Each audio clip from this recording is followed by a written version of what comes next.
Si lo que percibimos no es, entonces, ¿qué es?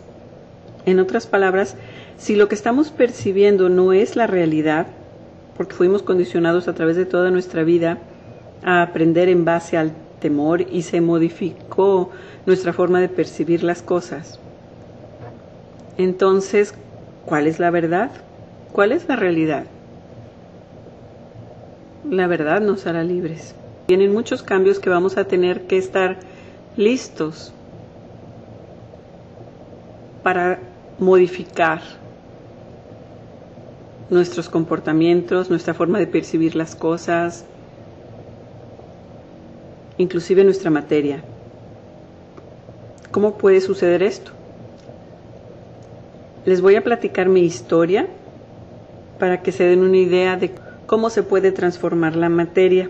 Y una persona me preguntó, ¿y cómo hago eso que tú hiciste? La verdad es que con el simple hecho de que escuchen esta grabación, sus células van a pensar diferente, sus células se van a abrir a otra posibilidad. Cuando yo estaba chica, yo creo que tendría alrededor de 7 años, yo vivía en casa de mi madre. Es una casa de esas viejas que era de 2 pisos y para llegar a la planta alta teníamos que salir a una escalera muy grande que estaba en la parte de atrás. Era de esas escaleras viejas que están hechas de escalones de concreto sólido. Eran bloques más o menos de 1 metro, estaban sostenidos sobre una viga de hierro. Tenía un descanso más o menos grande y en ese descanso estaba una silla con el teléfono, porque en ese entonces pues no se utilizaban los teléfonos inalámbricos todavía y entonces era el lugar más accesible para contestar el teléfono en donde quiera que estuviéramos en la casa.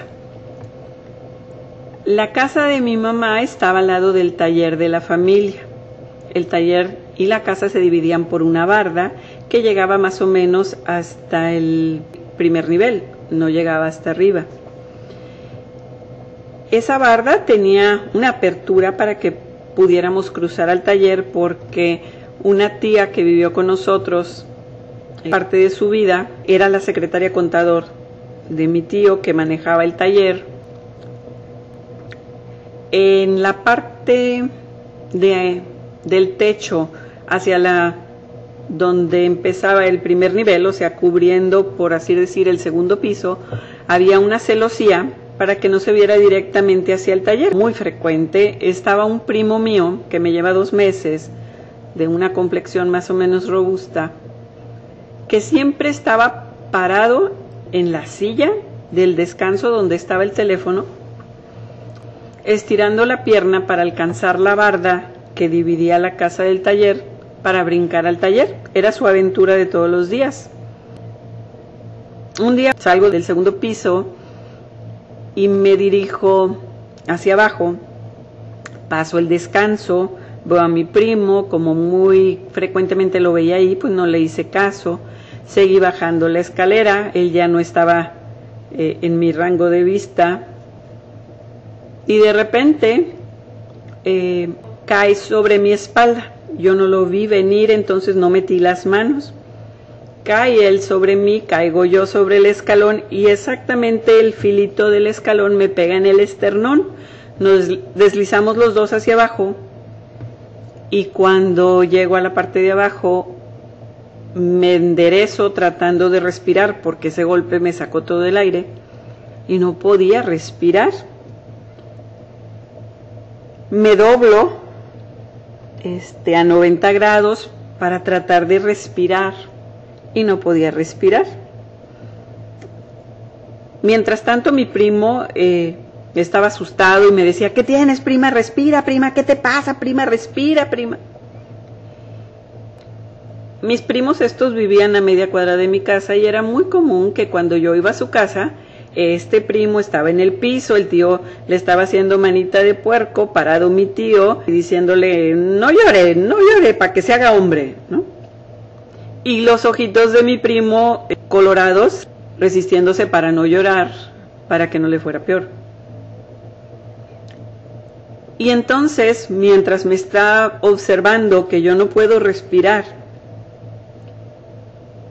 y me está preguntando qué me pasa, en fracción de segundos empieza a ver qué es lo que viene después de eso y me dice, no le vayas a decir a tu mamá, no le vayas a decir a tu papá, no le vayas a decir a mi papá, ¿no? Pero yo no podía respirar, yo no le podía contestar. Cuando ya pude respirar me vino un sudor así como cuando te echan un balde de agua encima, porque fue demasiado mi esfuerzo para poder respirar. El golpe fue muy fuerte. Agarro del hombro a mi primo y le digo, no te preocupes, jamás se enteró nadie de esto, ni siquiera lo hablamos mi primo y yo.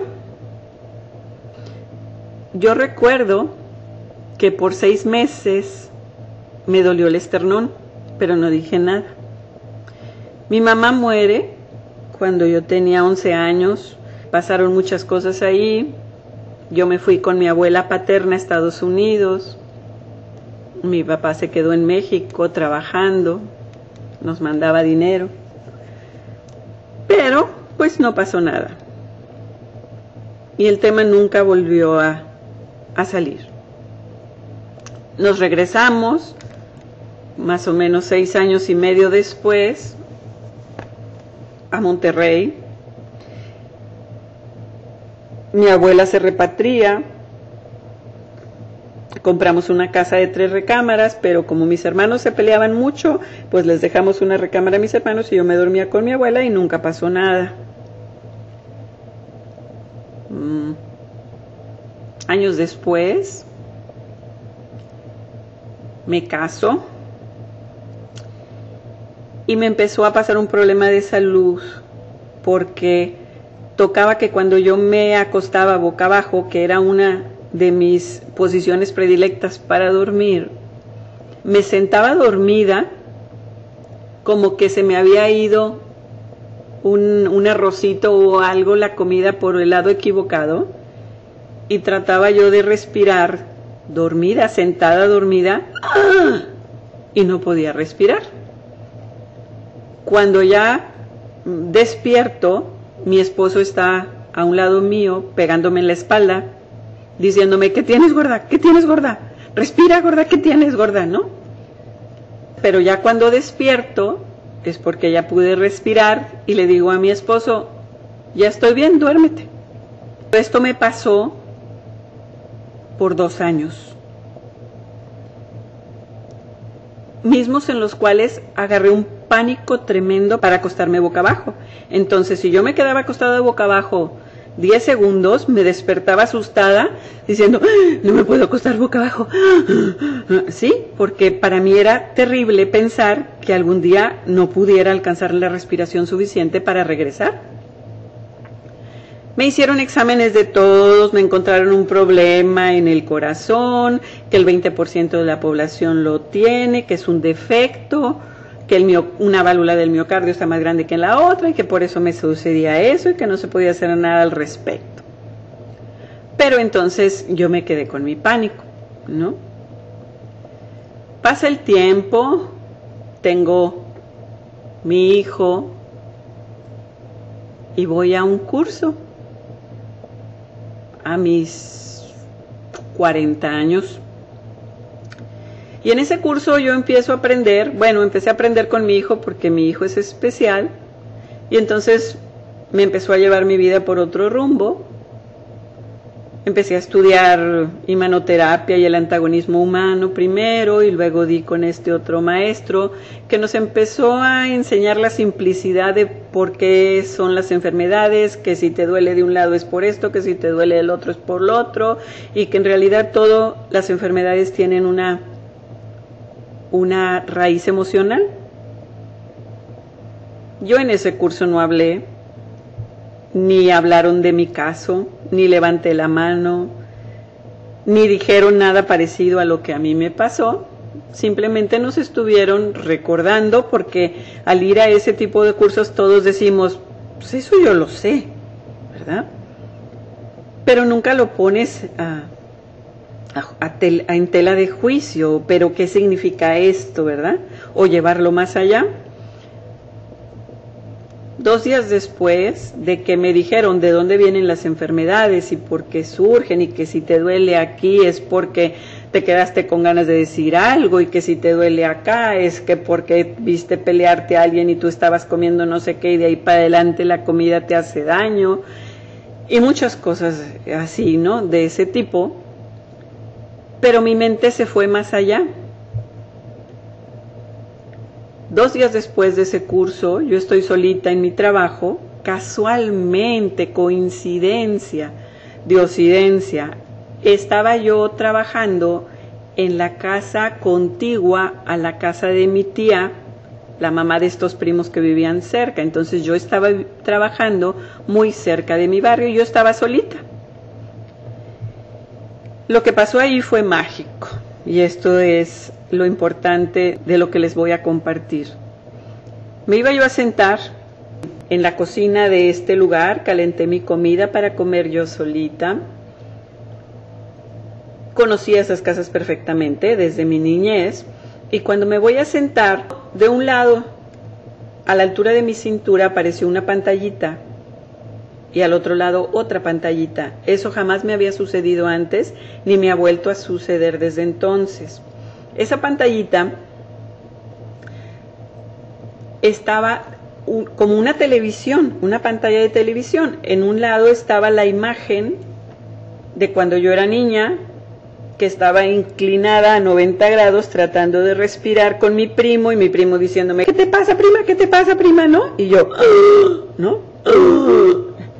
Y en la otra pantallita estaba la escena donde yo estaba sentada, dormida, con mi esposo pegándome en la espalda, y lo mismo, ¿no? ¿No? En eso, las 2 pantallitas empiezan a subir lateralmente por los lados de mi cuerpo, se suben, las estoy observando, se van hacia arriba de mi cabeza, se funden, y en el momento en que se funden las 2 imágenes, yo exclamo, ¡eso es!